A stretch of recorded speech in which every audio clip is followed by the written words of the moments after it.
Okay, I think we're live now. Hello, everyone. Welcome to another episode of Vegan Education Adelaide. I'm Stef, and this is Mark. Today, we're going to be talking about our visits to Freedom Hill last weekend, Freedom Hill Sanctuary, which is in South Australia, where we live. And yeah, it's been a long time since we've been there, maybe 8 years or so. Or maybe a bit less, maybe 5 years or A little something. bit less because we went to the one that was at a different location. Oh, yeah, true. But yeah, we went there last Sunday and it was beautiful. And we also went with our friend Laura, who is going to be joining us today as well. Yeah, we'll bring her on in a second. Mark, did you have anything to say in our intro today? Well, our intro, like our thumbnail picture, is of Jack, the cow. So we could just bring Laura on and chat about that maybe. Yeah, okay, cool. Yes, this episode is specially dedicated to Jack, the cow slash, well, yeah, we'll see. Each episode, yeah, we dedicate to a different animal in our thumbnail. So today it's Jack, who lives at Freedom Hill Sanctuary, and we got to meet him last week. But yeah, we're just going to have a bit of a chat about that today, chat about our experience there, and have a bit of a chat to Laura. So I'll bring Laura on now. Hi, Laura. Hello. This is Laura's maybe first time on YouTube. Yeah. It can be a bit nerve-wracking, but we'll be nice to Laura. YouTube because it's a different website and things, so it's a gentle introduction. Yes, true. Yeah. So are we starting with Jack then? Should we talk about Jack before we get into anything else? I'll just share the photo of him, shall I? Can you see that? Yep.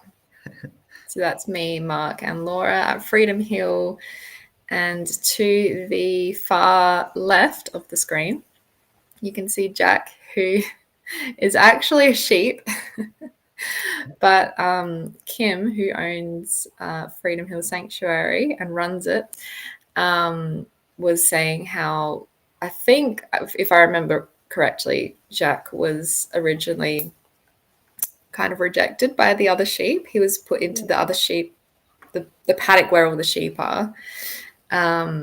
But they didn't take too kindly to him. Is that right?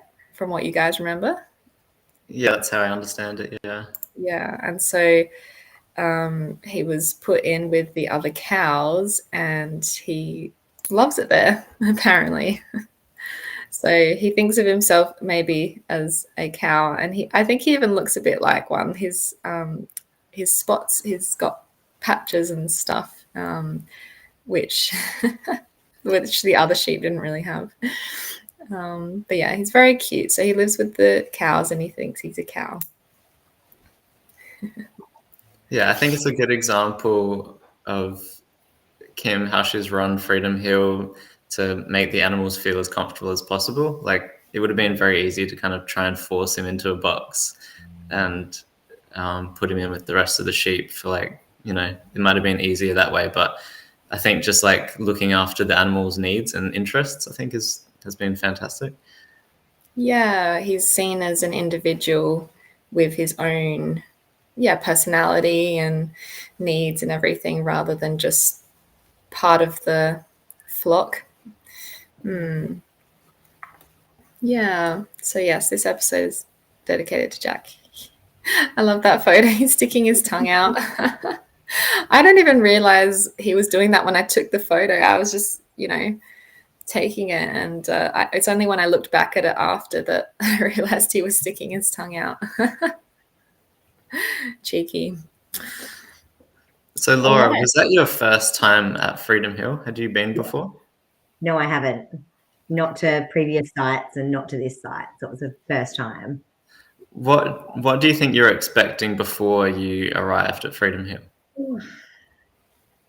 I really had no idea. Even driving up, I suppose I didn't know if there was going to be some sort of building where there was going to be like a gift shop and a cafe or something. I had no idea what to expect. It was very low key entrance. Like we just parked anywhere and we just found the group of people, and you couldn't see animals at that point. We had to walk quite a way to see any animals. I had no idea. At one point, I thought there was horses there, and that was the primary animals that were living at this place. So yeah, it was different. I don't know what I was expecting, and I was very surprised. I was very surprised at the number of animals they were able to have on their property and how big their property was. Yeah, it's huge, wasn't it? Yeah, I was kind of surprised. 500 acres, I think. Did she say? Yeah, maybe, or 200. I think it was 200. Yeah, because I think she said that it used to be 50 at the old place, and now it's 200. So yeah, it was quite big. Yeah, I was kind of surprised at how big it was as well, and how big the paddocks were and everything. Yeah, it's kind of good that the animals have so much space, really. Yeah. Have we got another photo of maybe the horses? Because yeah, they had the horses first. That's kind of the first thing that, yeah, the paddocks with the horses. Oh yeah, there's Laura patting the horse. And I loved seeing the horses. Something that really kind of struck me, which was unexpected. Like just seeing the horses without anything on them, like no saddle, no bit, no bridle, like if that's what it's called. I don't actually really know, but from what I heard about horses, like just nothing on them was just so nice. And as we were going through the tour, Kim was saying that, they're never going to be ridden again, like no one's going to be sitting on them, riding them, ever again, pretty much. And I started tearing up a bit. It was a bit emotional because that just really hit me. Like, I just think, I think the whole experience at Freedom Hill in general was a bit like emotional and like mostly happy, but also a bit sad to think of like all the other animals that, like, these are the very lucky kind of few, but obviously there's just so many, like countless animals who don't get to live this way. And so it kind of made me sad for all the animals that don't get to live peacefully and freely, well, as freely as possible. Obviously at Freedom Hill they're still contained in paddocks, but they have to be, they can't just be let loose. But at least they're respected as individuals. So I felt sad for the ones that couldn't experience this, but I felt happy for the ones who are experiencing this. Yeah, that's right. Like, I guess it's kind of like how we see pets and other animals like that. It's like we still have to contain them in a way because they're not really meant for our world, our society, our human-centric world. So like, while they're in our world, we have to look after them as best we can. But I guess ideally we just stop breeding them to exist in the first place. Yep, for sure. Yeah. And I think this lady in the photo next to the horse, she was like I can't remember the word that Kim used, but like naturalistic trainer or something like that. Or not trainer, but I don't know, like she volunteers there, I think every week. And she specially cares for the horses. That must be her kind of specialty. And she makes sure that they get, stimulation, mental stimulation, and exercise and that kind of thing, but in like an kind of naturalistic way, or at least more of a hands-off way, like so that they're not being forcefully led or ridden or anything like that.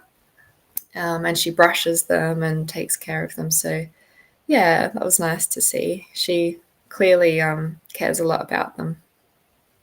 Yeah, I guess like being there, you could see the bond that the animals had with humans. Like, I remember before I went vegan, I was working in an agriculture school, and when you go and kind of visit the animals, they were very standoffish. Like the cows would all back into the corner in like a protective stance, like looking at you really like confused and very wary of your intentions, I suppose. But at Freedom Hill, it seemed like the animals knew the intentions of all the volunteers, and all the people were like good, I suppose, and were very trusting most of the time. Yeah, they probably like humans because now that they've experienced caring, loving humans, they're not afraid anymore, which is nice to see. Like all the animals, all the different types of animals there would kind of come up to the fence and try and interact with you. Laura, what did you think of the animals' demeanor? I was very surprised. From any experiences I've had, in South Australia, like going to Clare Valley and things, sheep absolutely run away. You can't get you can't approach them or be anywhere near them before they run away, and they're so hyper vigilant. Which I can understand. We're hyper vigilant too sometimes around people we don't know. But I was very surprised that they were so comfortable to go up to the fence, and they seem to really enjoy pats and tickles behind the ear and things. But we did have Weet-Bix, so that did come into my mind that if we didn't have any food, would they still be seeking that interaction? I'm not sure. But I did. Go ahead. Oh no, I was going to say that's that's probably a good point. They probably loved the food, but I mean, at the same time, I think even though we had the food, it was still obvious that they weren't scared. At least they weren't scared of us at all, and they were trusting. So I think very different to. I think not that I've really been on farms much, but I can imagine that it wouldn't be like that with other animals on farms. But yeah, it was nice, wasn't it? Yeah, I did learn something. Kim was talking about one of the animals. I think it was either one of the horses or one of the goats about their feet. Did you hear that conversation?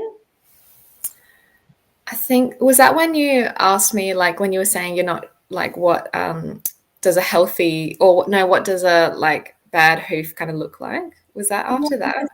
It was something like that, because she'd mentioned that one of the animals, the state they'd come into, she talked a bit about the care needs that the animals had after they had come to them, their veterinary needs and things. But it didn't. I know that horses they have a metal horseshoe, but I didn't really know anything beyond that. Like, why do they have horseshoes? What does she was talking about? Just all the either wounds, I suppose, or so I did look into it, and it seems that animals that have that like bony type foot, in the wild, they're traveling so far each day that it naturally gets worn down. But animals that are not in that environment and are contained, their feet need to be cared for because their hooves will keep growing. And you can see some photos online of animals that it looks like they have horns, like ram horns on their feet when they're not cared for. So it looks like they've got antlers coming out of their feet if they're not cared for. They do need very regular care and support if they're not maintaining that on their own. Yeah, I guess that makes sense, doesn't it? Like, if they were wild, they would probably be traveling a lot and covering a lot of distance and, wearing down their hooves kind of naturally, I suppose. Yeah, I never thought of that. So does that mean that, I didn't actually really ask or notice, but do the ones at Freedom Hill, the horses have the metal, do they have the metal horseshoe? I'm not sure, but they do have is a farrier, like the animal feet specialist, I suppose, and I think it's a individual basis. Some animals, well, this is what I've read online, that some animals require that support, and it is. I'm sure there is some discomfort, but they're adhered to the bone, so it's kind of like a horn type material, or so it doesn't go into their flesh. Yeah, So, yeah. I'm sure whatever the horses have at Freedom Hill under their hooves, whether it's a horseshoe or not, it would be whatever is in their best interest, because that's the one thing I can say 100% for sure is that, Kim will always do whatever is in the animal's best interests. And that's very clear from, the way that she talks about the animals, like the way that she looks after them, her attitude, her beliefs. I can say that with certainty, that she's always going to do whatever is in their best interest. This is Helen, isn't it? Well, and Kim. Oh, and Kim, yeah. Helen the horse. Helen the cow. And Kim feeding Helen some wheat beaks. Yeah. It's lovely. Helen is a blind cow. I keep wanting to say horse. Oh, we're off the horses now. You're getting mixed up with Jack the cow. They fit into whatever family group they want to at this sanctuary. Yeah. Yeah. All just labels at the end of the day, aren't they? I can't remember how Helen came into Freedom Hill's care, but probably just most of them I think were from farms at some point, and they're either kind of abandoned or unwanted or escaped, or that kind of thing, or found by someone. Yeah. Do you want to explain just a little bit about how the animals come to Freedom Hill and what circumstance they wouldn't be taken on? From what I heard, it's mostly animals that are really like kind of in dire need of rescuing, I suppose. So like I think the majority of them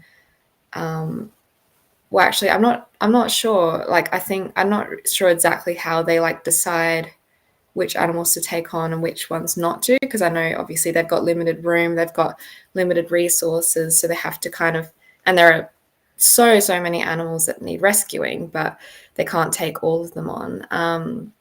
But I know that, like some of them have kind of just been like, some of the sheep, for example, have just been like found suffering, like lying on the side of a road, or abandoned in a paddock, like a little lamb abandoned in a paddock and no one's, coming back for them kind of thing. And someone's found them and brought them to Freedom Hill. So like, I think it's those kind of circumstances, but I'm sure all of the animals there have a different story about how they got there. But I know that Kim did say that they don't take on unwanted pets because they rightly so believe that it it's the pet owner's responsibility to take care of them. Like they're the ones that bought the pet or chose to take in the pet, so they need to kind of take responsibility for them and look after them. It's so there's obviously like an abundance of cats and dogs who are unwanted and abandoned at shelters and that kind of thing, but Freedom Hill don't take on those kinds of pets and those animals. I think it's not that they don't care about those animals, it's just that they have to have some way of kind of limiting who they can take in. They can't take in the thousands of cats and dogs that are unwanted.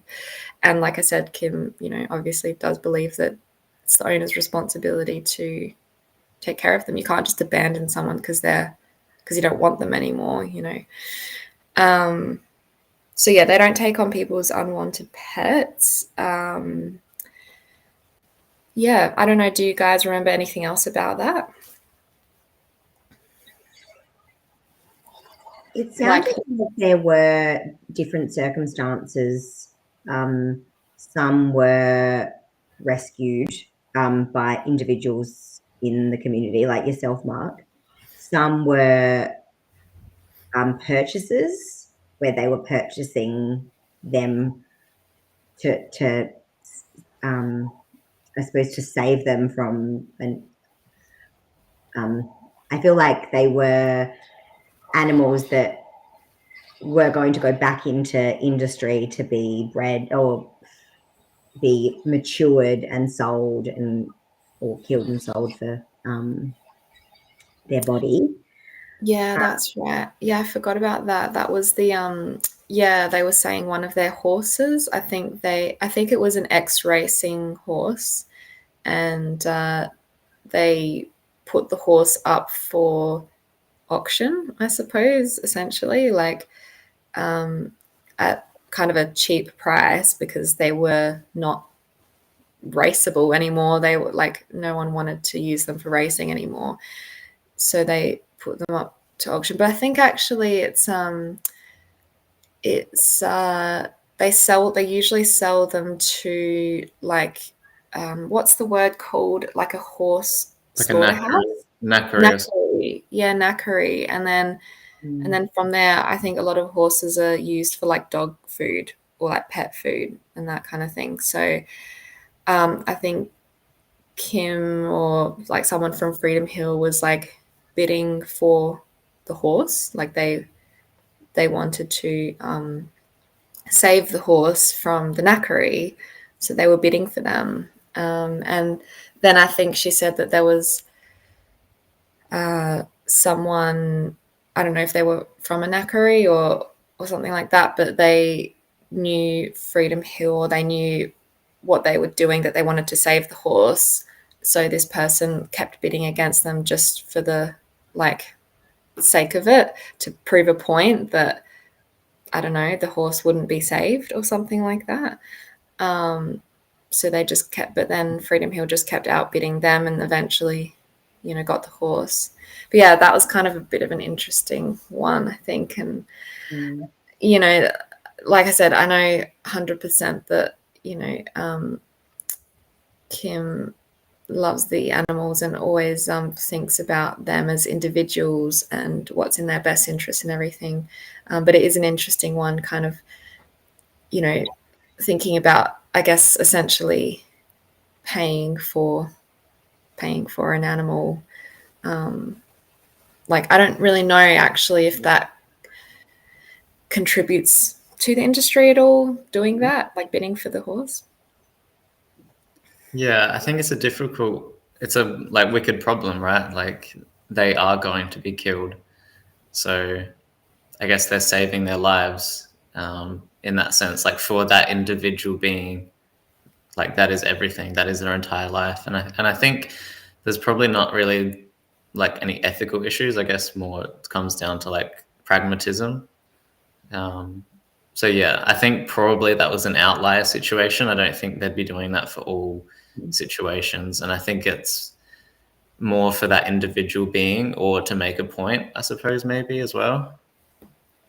Yeah, and yeah, I think it's also like I don't think it would really contribute much to the industry anyway, because it's like they're kind of just the leftovers, those horses. Like it's not like they're you know, like I know Kim, completely opposes betting on horses in the racing industry, and she's completely against the racing industry and everything, and would never like bet on, like, contribute to that industry financially by like betting on a horse or something. So these are just the horses that have been past their use by date and are now kind of being discarded. So yeah, I don't think buying the horse in that regard is the same as like buying the horse from like a breeder or something like that, or buying a pet from a breeder. Yeah, and I definitely don't think that. I think a lot of people use that example as like a reason not to be vegan or a reason to continue exploitation. Like, the animal's already been killed, so we might as well eat them, or the animal's already been bred, we might as well own them as pets. Like, I think that's a very different kind of circumstance. Is that kind of what you would think, Laura? Yes, yeah. I was thinking just about how other animals come to Freedom Hill. It seems like some farmers will go to Kim and say, this animal we're about to, if I'm thinking correctly, but we're about to dispose of them. Do you want to take them? Is that how you interpreted it as well? Yeah, I'm trying to just remember. There was I don't think. out and see and learn that. Yeah, I think it's kind of good all three of us went, because we probably all heard different parts of, because I didn't hear everything Kim was saying, like if I was interacting with the animals or something. But yeah, I think that would be the case for some of the animals at least. Like, I think especially if they're an animal that has something wrong with them, like Helen being blind, or yeah, I think that has happened where the farmers maybe don't really have a use for the animal, or there's something wrong with the animal, and so then they, it's like surrender them to Freedom Hill or something like that. Yeah. Well, I just had a thought. It might even save the farmer money. They don't have to go through the. That's it. Maybe. Yeah. Makes sense. Why else would they want to surrender an animal? Like the only reason is if, it's just not going to be useful to them to keep them. Or but yeah, there's lots of different ways I think those animals come to Freedom Hill. Oh, one of them was I don't know if you've got. Oh yeah, that's Mark with the paddock of sheep. Oh, that's Orange Peel. Is that Orange Peel there? Yeah, that's Orange Peel. Yeah, we've talked about Orange Peel a bit, I think, in a previous video, but maybe Mark, you can briefly just. Well, yeah, that just kind of shows how, like, the story of some animals get there. Like, I asked the person who owned Orange Peel, like, what the situation was, and like not hassled a bit, but like made my presence known, I suppose, and like offered to take her to a sanctuary. So like that offer was kind of there, and then when they were going to move house, I think, or something, they were just kind of palmed her off to me. Like it was just kind of an easy out, as you kind of mentioned, Laura. Like, so yeah, I think like a lot of people would just use that as a way to kind of maybe dodge responsibility, and I think that's probably coming back to what you said, Steph, about them not taking on pets. Yeah. Yeah. So yeah, Orange Peel belonged to Mark's neighbor when he used to work in the country, and I think Orange Peel, it wasn't a farm though, was it? Orange Peel was just being used to like keep the grass down or something. Yeah, keep the grass down, and then when Orange Peel gets, large enough, they were just going to kill them. Yeah. So Mark, yeah, got them to give her to him, and he took her to Freedom Hill, and now she's still there. And that was what, like 9 years ago. Yeah, like Orange Peel would be going on probably 10 years old. Yeah, at And least, right? yeah, and a lot of people don't know that like animals live that long, I think, because we kill them so early, you know, like lamb, like a couple of months old. So yeah, Scary. all these sheep are so lucky to actually be living to their full life expectancy, and with help as well, like with someone Yeah, looking out for them. yeah, they've got vet care, like good vet care and everything like that. Yeah. Um, and another interesting thing about the sheep was that their tails, like at Freedom Hill, their tails are allowed to grow out to be long, which is how they are meant to be, how they naturally grow. So they don't do any tail docking, or they don't do any kind of typical farming practices that are not kind of necessary, I suppose. So I think, from my understanding, in the farming world, they tail dock to prevent fly strike, because fly strike is more likely to happen if, you know, like I guess when the animals poop, if some of their poo gets stuck in their fur, or around the tail area, that will be more likely to attract flies.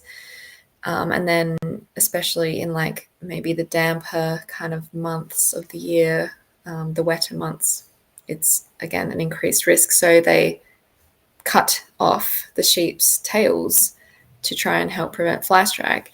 But at Freedom Hill, they don't do that. And they've said, Kim said that they've never had a problem, like they've never had an animal get really bad fly strike or really sick with fly strike or die from fly strike. And it's not much of a problem there, because they actually look after their animals. They keep they let their tails grow out, but they keep an eye on them. If they see any signs of it, they get onto it straight away and treat it. And so I think that's also another just really good example of how, the farming industry does these things because it's in their best interests, not in the animal's best interests. Like, because they probably just have like a sheep farm, or just have so many sheep, and they don't have the time, or they don't really,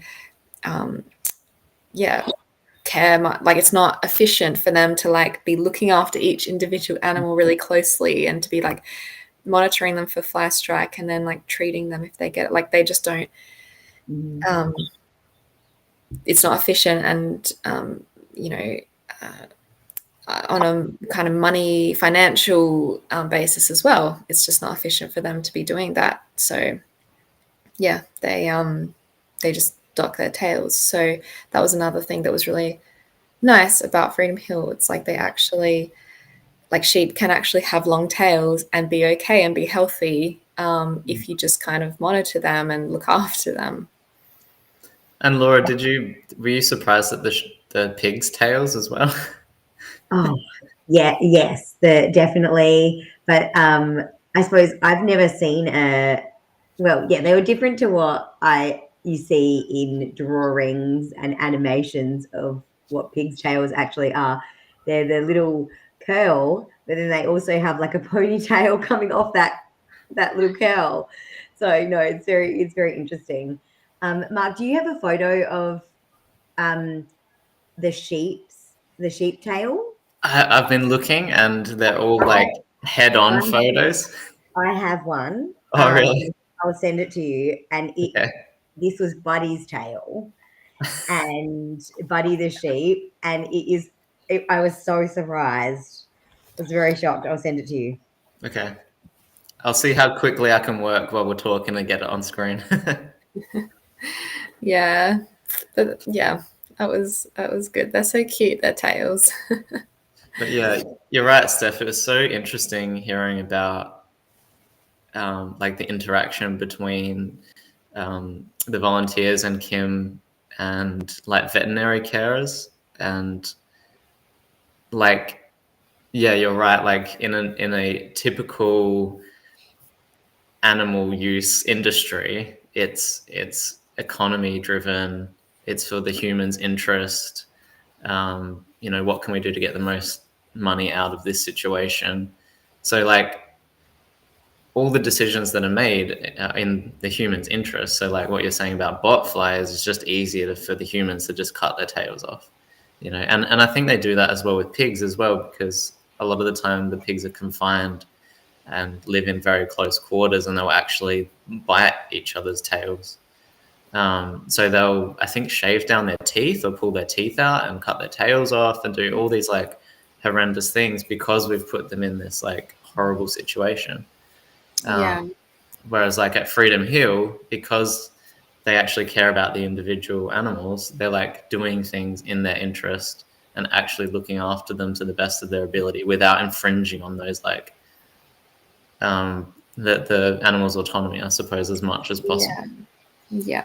And if they do need to do any procedures on the animals, they would always give them pain relief, and they're essentially treated as if they were humans, given the same kind of like respect and consideration of pain and suffering and everything. Kim cuts one of the wolves, the sheep's wool by hand, just inch by inch, because the sheep has obviously had experiences in the past where they really struggle with shearing and don't want to be shorn.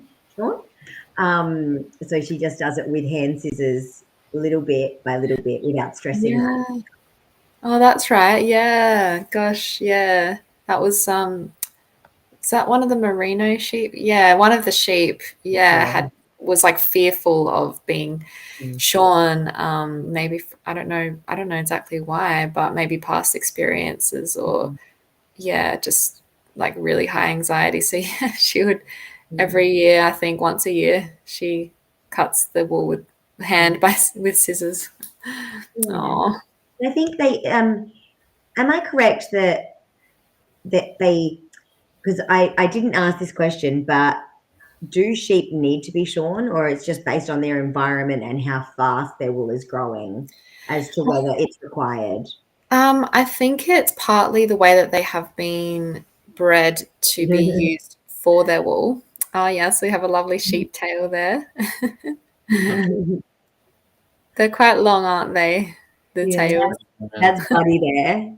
Like, look how long that tail is. Yeah.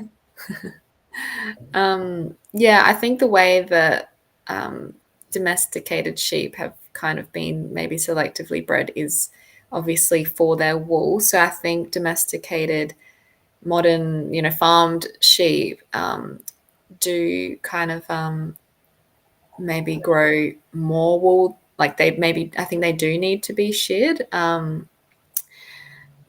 I don't really know what it's hard to know what a lot of these like farmed domesticated kind of animals originally came from and like what they maybe used to be like when they were in the wild. So I think modern farmed sheep do need to be sheared, I think. But I think at Freedom Hill they do it twice a year.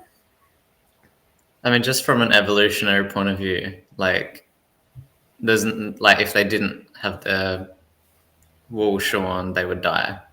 So like you would expect that somewhere in history, wild sheep, there would have been wild sheep. They would have probably had hair either fall out over the summer, or they would be wild enough that the wool would be like pulled off by branches and kind of naturally get taken off like that, or the sheep might pull the wool off themselves, like that kind of thing. Or, but maybe they used to kind of shed it a little bit, like similar to how dogs and cats shed their fur.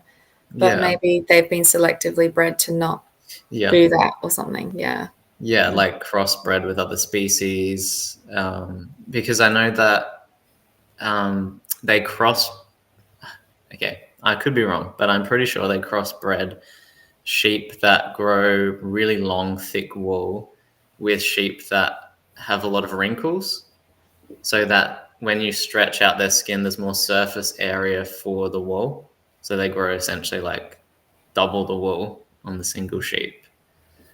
So yeah, like we've kind of made, not to be like derogatory to sheep, but we've made kind of like an abomination of animals that, you know, they're reliant on our care now, which is horrendous. Yeah. Like we've taken a wild animal and made them completely reliant on us. Like, what greater sin is there? Another interesting story was of the sheep King Charles. I don't know if you can bring up a picture of King Charles, Mark, but I think he was from a farm, but he somehow escaped or something like that, and he was basically living in the wild for 5 years, and then he was found by some people. There he is. Look at the horns on him. He was found by some men, I think, and he was like drowning in a river or a lake. So the people saw him drowning and they got him out of there, rescued him. But I don't think we have a picture on Freedom Hill's page. They've got a picture of him before, but he just had so much wool on him because he hadn't been sheared in like 5 years. And I think that was also part of the reason that he was kind of drowning, was because the wool was just so heavy. And, you know, you can imagine when it gets wet how much heavier it would be as well. But yeah, so he was a big boy. And then they took him in. He was taken to Freedom Hill, and they had to, shear off some of that wool. It had all sorts of stuff in it, like spiders living in it and insects and that kind of thing. Plus, would have been very heavy for him, but they had to shear. Because he was wild for 5 years. He's a bit of a he's maybe a little bit scared of humans and doesn't really understand what's happening, probably, and so he was kind of difficult to, keep enclosed, I suppose. Yeah. But yeah, when they were shearing the wool, they say that after they had sheared it, they weighed it. It weighed like 25 kilos or something like that. Yeah, it was an unbelievable amount, and they had to hold the wool as they were shearing it, so it didn't peel his skin off. They were saying. Yeah, because his skin wasn't used to being sheared and that kind of thing. So it was like, yeah, and the wool was that heavy. It was just gonna like rip his skin off. Yeah. But they originally had him in that mesh kind of enclosure, didn't they? When they first got him in, and then you can kind of see in the back corner there, he's like destroyed it pretty much, bent the metal with those horns of his. So then they built this other more sturdy metal enclosure around that one, but they haven't been able to get that original enclosure out of there because it's too risky. Because it would kill a man. He could definitely do some damage, yeah. Well, there was that couple that was killed like 2 weeks ago by, like, they had a hobby farm or something, and they got killed by, I think it was a ram. This like couple in their 70s or 80s, yeah, just. Wow. Yeah, it was interesting, like meeting King Charles, and like, as I said before, like a lot of the animals are very comfortable around humans, and like they can sense or know that we're just kind of there looking after them. We're not doing anything unsavory. So there's like something quite comforting about that. But then seeing King Charles so like dangerous, that also, I don't know, gave me a little bit of joy that he was still kind of wild at heart in a way. Is that kind of the sense that you got from that? Yeah, I guess, yeah, like you mean because he kind of has that fight left in him. He's not just completely, yeah, had that wildness kind of stamped out of him. Yeah, and I guess you kind of have to help him to acclimatize to humans because it'll allow them to look after him better in our crazy world. So like, it's probably in his best interest to just like take a chill pill, calm down a little bit, like get comfortable. But yeah, like animals are wild animals, like that's where they've come from and that's who they are. And we just got to stop interfering with them. Like we've turned wolves into chihuahuas and, like wild rams into like little lambs and stuff. Like, yeah, it was kind of nice seeing, yeah, they still had that like fight in him. Yeah, I get what you mean. Like, it's nice. It's kind of like, yeah, nice to see almost like wild animals that are a little bit afraid of humans, because it's like that's kind of a testament to how free they are and how free from our influence they kind of are. Yeah. Yeah. And like it was cool seeing Orange Peel again, but Orange Peel was more happy to be with the other sheep. I was a bit like, oh, Orange Peel didn't remember me. Of course, he's probably not going to remember me after like, I think 7 years ago was probably the last time I saw Orange Peel. But like, I was just happy that Orange Peel was just spending time with sheep. Like they She don't need was to be happy. around humans. Like that's not why we rescue them. That's not why we're vegan. Like it was just nice them being with their own kind And you and never know, she might have remembered you. She might have kind of recognized you, but just not kind of, shown it in the way that, like, dogs,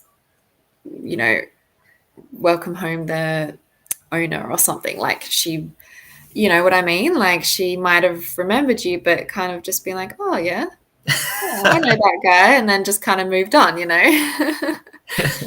I don't need to be made feel. Were you talking about a second sheep at one point? Like, I Yeah. wasn't sure if maybe you'd say 2 sheep. Yeah. Yeah, Alfie. Rescued 2 sheep. Yeah. Yeah, Alfie was much later once I was already vegan for a while in a similar situation. But it's hard for Kim to like keep track of who Alfie is because Sure. a lot of sheep look the same, but Orange Peel's got the distinctive holes in the ears from the like tagging, the ear tagging. Yeah, That's so so sad. We weren't sure which one was Alfie, but he was there. He was there somewhere. Yeah, Did chilling out. you find him or her on the what was their circumstances? Pretty much the same as Orange Peel, but Alfie was like very, very young, just like a tiny, well, not tiny little lamb, but like had a mother, and the mother had like an injured leg. They wouldn't look after the mother because economy, it's not worth it, and the mum died. So Alfie was just left by themselves, and yeah, the only real socialization Alfie had was me, unfortunately. So yeah, I'd just hang out with Alfie when I could, and then off to Freedom Hill when I rescued them. Yay! Yeah, that's so nice that Alfie's like just knowing that he's there with the other sheep and yeah, socializing, being looked after. Yeah, I want the animals to be with their own kind and be as wild and self-sufficient as possible. I think it's nice when you have humans interacting with animals and it's kind of cute but we've got to stop using them. Like it's got to be under their with their consent, under their circumstances, Do we have any more photos of the pigs? We haven't shown any of the pigs yet, I don't think.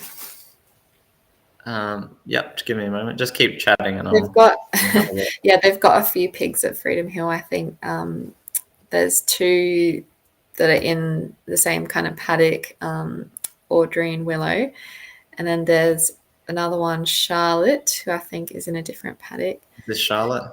Yeah. Charlotte is the dark coloured pig. Yeah, but they, I was kind of surprised at, how big of an area they had as well to kind of run around. The paddock. That's Charlotte, yeah, and that's me and Mark.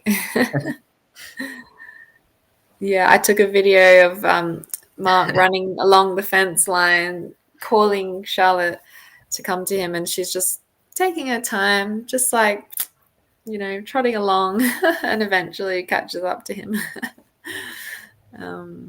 Yeah, what about Audrey and Willow? Have you got one of them, Mark? Yeah, I'm just trying to find a close-up. Hang on a second. But yeah, they had so much room, and I think Audrey and Willow, that's either Audrey or Willow, I'm not sure which one. But they were, I think Kim said they used to be used for breeding. So they used to be in like sow stalls, which are basically like these stalls that are just big enough to keep the pig in. Like it's basically like just bigger than the pig themselves, and they're kept in there, and they are used for breeding more pigs. So I'm not sure exactly how they came about to be. Yeah, that's it. Absolutely horrendous. I'm not sure how Audrey and Willow came to be at Freedom Hill. I don't know if anyone else remembers, but yeah, they were lucky to get away from that. Okay, show Audrey and Willow again. But yeah, they had a huge paddock there, and I don't know exactly how big it was, but it's just so nice to see them with so much room to wander around. They had their own little bathing kind of pond that was nice, and they had like a shelter and everything. Like they a shade cloth and then a separate shelter for like the nighttime.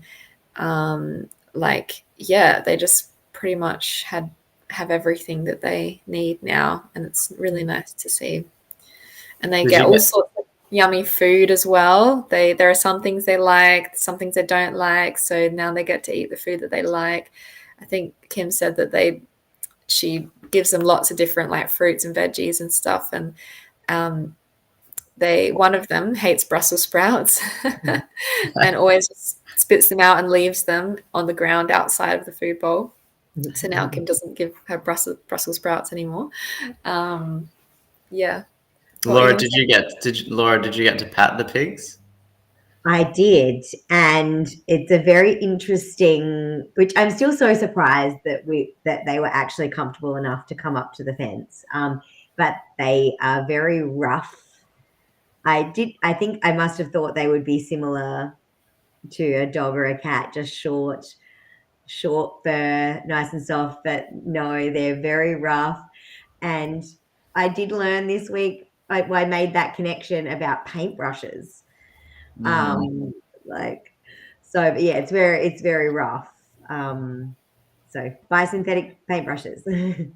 Yes. Yeah. That's just another way that we use animals using their hair for brushes and things like that. Ugh, it's horrible. It's very timely that you say that, Laura, because we've been painting our house, and yeah, when we went to Bunnings, we noticed the hog's bristle brushes, and yeah, had to find a different type of brush.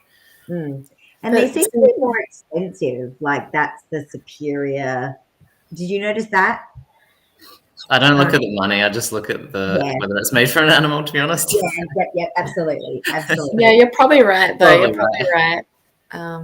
But it's very easy to find synthetic brushes, though, and we've got some synthetic ones, and they work really well. So, again, it's just another way that we use animals that's just completely unnecessary. Yeah. Hi, Elliot Davies. How long will our live stream go for? Well, I could do another hour. We've already been going for almost an hour. We usually like to keep it to an hour, but yeah, this is just answering Elliot's question. We'll see. Maybe Laura might also have to go, but maybe another 10 minutes or so. If you can come up with an interesting question, Elliot, then I'm sure we can push it longer. Yeah. Yeah, so they were the pigs. And another chance for activism too, you know, like going to Bunnings and being like, hey, Bunnings person, I don't know what they're called. Hey, Bunnings person, like, what kind of paintbrushes do you have? Like, I don't use animals. Have you got anything else, you know? Just That's not normalizing. really, I don't know if that's activism. That's a bit of a stretch. What? That's a bit counts, you know, like. It's not activism though. They'd probably just be like, yeah, we've got synthetic ones. They're right here. Like, Yeah, but it's about normalizing that kind of that Maybe- idea. Like, oh, why don't you maybe use animals, you know? if there was someone that was also buying the brushes and you were there, oh, how come you're choosing those brushes? Yeah. And yeah. yeah, but yeah, it's like it is just really, I think, odd. Like, it's a strange feeling to see, like, you know, the hair like on the pig. Like, it's like that's where it belongs, and like, you know, like to see that it's part of a body. You know, like when someone buys a hog's hair paintbrush from Bunnings, like they're probably not thinking of, they're not picturing it on the animal. And so yeah, you know, got to think about where it's actually coming from, and where, yeah, it's just weird to see it, I think, like on the animal. It doesn't belong to you, plot twist. Like, Yeah. you know, like someone else's hair does not belong to you. Yeah, I was also really not surprised, but a bit surprised maybe at how big the pigs were. Like, they were so huge. Because I think, you know, when you see videos of pigs online and that kind of thing, you know, you don't really get a scale for size as to how big they are, but they were very, very big, and probably heavier than any of us. I think all three of us put together, most likely. Yeah. What was Kim saying about the ball that they got, Willow and Audrey? The what? They got Willow and the Audrey a ball. ball to play with or something? Yeah, because I think you asked Kim, Mark, about whether they have any toys or things to play with, the pigs, and they did have a ball in their paddock, but Kim was saying that it's been really hard to find something because they just destroy anything that they put in there, including the balls, and they would just like jump on them and bite them, and, you know, just let the air out and destroy them. So it's been hard to find one that lasts. I can't imagine a pig biting. Like they've just got this absolutely, you know, huge, gorgeous snout. I just like can't imagine. I do know that they do bite the metal if they're stressed out. I do know that. Yeah. I mean, I don't know if I can really picture their teeth under there, but they definitely, you know, crunch on like hard, you know, like veggies and stuff like that. So they must have some big chompers in that snout. Herbivores? Yeah, I think so. Oh, What was the question? are they herbivores? No. No. People used to dump bodies into pig pens to get rid of people. But I think they Like, they will eat you. Like, pigs are actually more wild, I think, than people realize. Like, they're not that far away from like wild boars and things. Like, if you give them the opportunity, they can be quite dangerous. Give them the right environment. I think maybe they're maybe they're omnivorous then, but they can be herbivores, I think. So like it's kind of like us. Like we can live off of plant foods, and I think it's the same with pigs. So it can Yeah, live off of plant foods. I think when people are breeding pigs, I think they're probably solely feeding them grains and things like that.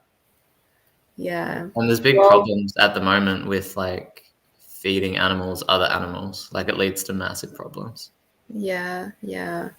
Well, Audrey and Willow don't like grains though. I thought that was interesting as well. Like that Kim said they don't really like grains. Like they don't prefer them at all. Like they prefer certain fruits and veggies and stuff. I thought that was interesting because, you know, I suppose in a farm, if they were still back on the farm, or maybe it's because the grains remind them of being on the farm, being in those horrible sow stools, maybe.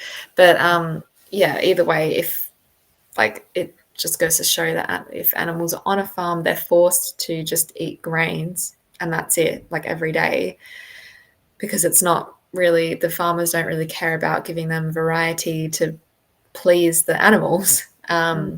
So if they're just fed grains every day, they probably have no choice but to eat those, otherwise they would starve.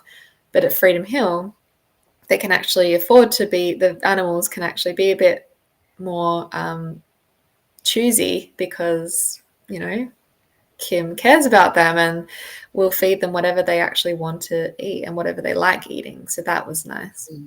I just did a quick Google, and they're fed, other animal products, and I'm not going to read it out because it's horrible. But one of the main things they said is soybean meal, and that's really interesting because I thought only vegans eat soy.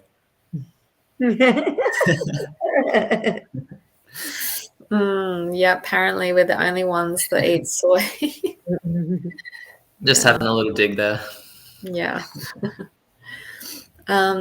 Yeah, what other animals, what other photos can we, they've got lots of animals at Freedom Hill. They had chickens and a couple of deer. I think they were deer. Yeah, they had a couple of greyhounds. They had donkeys. Oh, yes, that's Ferdinand and Ferdinand's mum on the left and Ferdinand on the right. Yeah, it's nice to see them in person. Yeah, not being separated and all that. Yeah, it made me so sad though when Kim, like happy but also sad when Kim said, you know, the like Ferdinand's mum, I can't remember her name, but on the left, she was used for breeding as well. So she had a number of calves that were taken away from her. But then again, I can't remember how they came to be at Freedom Hill, but Kim just said, well, at least she got to keep one of her sons. Oh. And I just just made me so sad, but you know, also happy for them now that they're living there. Yeah, it's horrible. Like, I don't know. I hear a lot of vegans talk about, like the babies getting taken away from the mothers, and then you hear a lot of non-vegans saying, they don't, like, the mums don't really care about them and all that kind of stuff. And like, I'm in a bit of two minds. Like, in the wild, like, shit happens. Like, animals are animals. They're going to do what they do. We shouldn't like base our own ethics and morals based on what animals do. And like, it's like if they leave their babies behind, like whatever, like that's just animals being animals. But like, also on the other hand, it's like when you see this, it's like a bit, are you sure about that? Are you sure about that? You know what I mean? Like, given the choice, Yeah. if she wanted to leave Ferdinand behind, that's up to her. If she wants to look after Ferdinand, that's up to her. Like, we shouldn't be intervening in that. Yeah. He was trying to play with her. He was like butting her head, and she engaged for a while, and then Yeah, oh, that's cute. Yeah, it's nice that they're together, and they're in that paddock with a few other cows, I think, as well, and Jack the Cow. sheep cow. It's like cat dog. Yeah. I also, oh yeah, that's one of the greyhounds. Yeah, that they would have rescued. Yeah, that was a bit odd, like to see greyhounds in a paddock. Like they were essentially in a paddock, the same as like the sheep were in and the cows were in. They just kind of had their own paddock, and yeah, I thought that was interesting because usually you see them either racing or on people's couches, Yeah. and it's kind of nice. They have all this room to run around and be with each other, but also I guess um, all the animals are in paddocks there, and there's not actually a house on the property. Well, there is, I think, a small one and a caravan.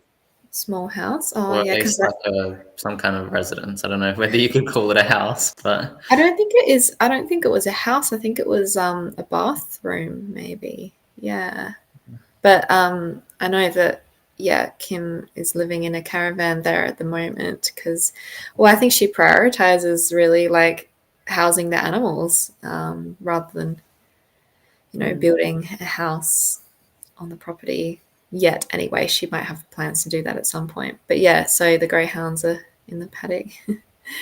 And I was also just gonna like maybe talk a little bit about the vet, what she was saying about the vet that she works with, Kim. yeah. Was there a picture that you wanted me to show to go with that conversation? Uh, I'll just look while you not talk. necessarily. You can just show random pictures if you want. But yeah, I think, well, Kim always looks for professionals to work with her that are like going to be respectful to her, to the animals.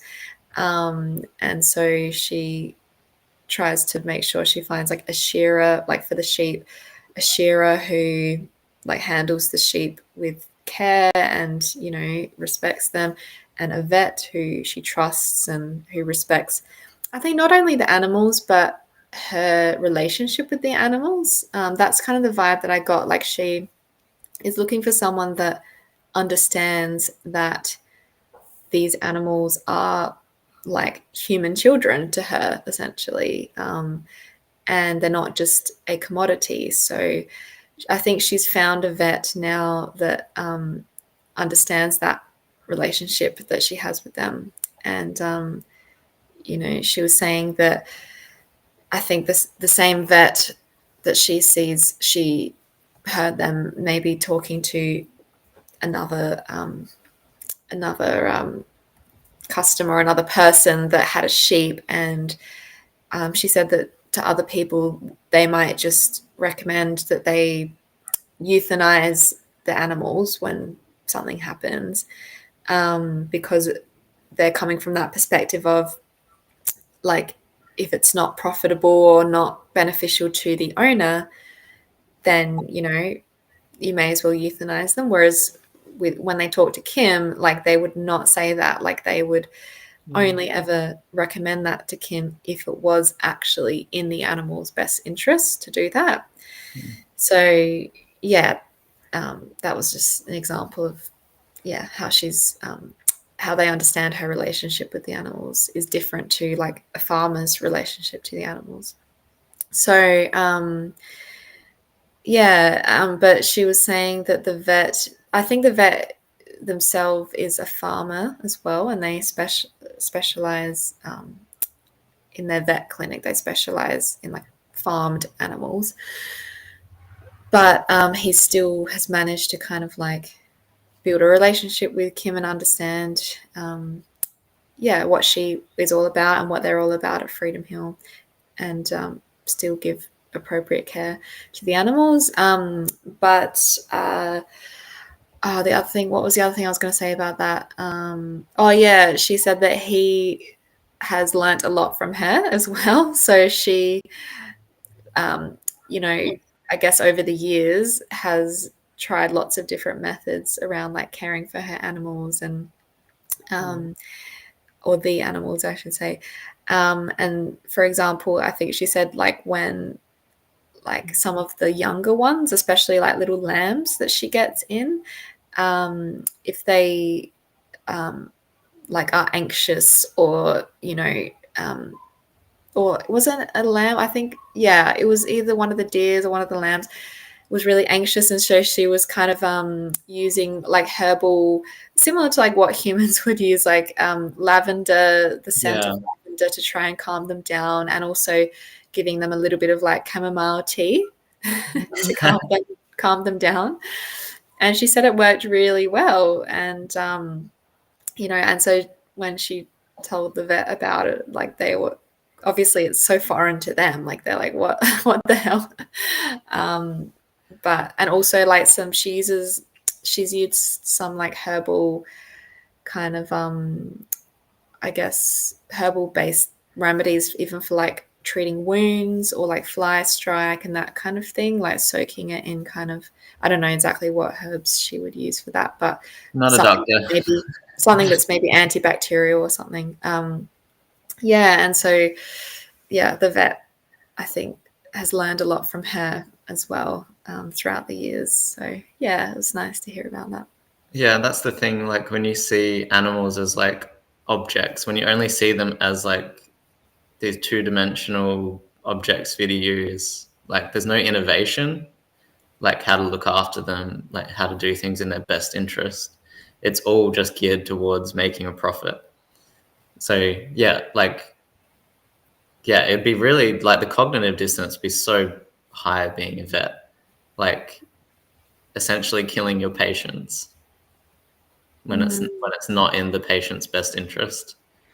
Yeah, it's all, even like any type of vet that is, even for whether it's for farmers or for pet owners or whatever, it's still always, I think, the paradigm is that it's whatever's in the owner's best interest at the end of the day.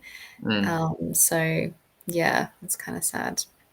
Oh, the other thing she said was singing to the animals. So I think there was a particular sheep that was like at one point like really anxious, maybe when they first came into her care, and so she created like a song that had the sheep's name in it or something like that, and so she would sing it to them all the time to try and calm them down. And now, even as an adult sheep, if she sings that song to the sheep, it helps calm her down or something like that. So that was really cute. Laura, have you had any like interactions with vets before or anything like that? Oh, I have. Yeah, our dog Buddy has had a few medical challenges. And yeah, not that it's important because we have the capacity to fund, but yeah, some very expensive procedures that I imagine not everyone would be able to do. But my experiences have been overwhelmingly positive. But I can imagine it being a very difficult situation if you afford to provide the care that your the animal in your house needed. That would be very, very hard. Yeah. Did you feel when when the vet was having those conversations with you, it was geared around like, we can do this if you have enough money kind of thing? Like it was all. I didn't actually get that impression. I didn't get that impression from the vets that I went to, and maybe because they could sense that we were willing to go to an animal hospital and go more specialized, or maybe they have practices where they don't bring it up until they can sense from the customer that that's not what they would want to do. But yeah, I can imagine it would probably be worse in a farming kind of situation, because I suppose, yeah, I think like I said, any vet, it's still kind of usually what's in the owner's best interest, but sometimes that is trying to keep the pet alive. But in a farming setting, I would suspect that maybe it's more about money and like seeing the animal as a commodity rather than a pet or a family member, Yes. companion. So it's probably worse in that regard. They'd probably, often recommend euthanizing an animal if it's just, not going to be effective, efficient for the owner to sell them or keep them or whatever. But it's less efficient to try and spend money treating the animal than it would be to just kill them, so yeah.